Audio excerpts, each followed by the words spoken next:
வாய்மொழியும் இந்த தாய்மொழியும் இன்று வசப்படவில்லை அடி.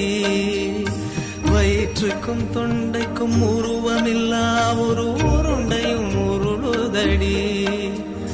காத்திருந்தால் எதிர்பார்த்திருந்தால் ஒரு நிமிஷமும் வருஷமடி.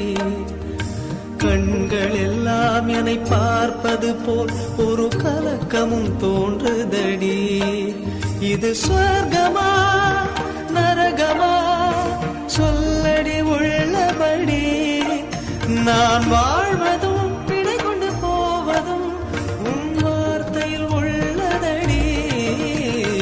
என்னவளே அடி என்னவளே எந்த இதயத்தை தொலைத்து விட்டே.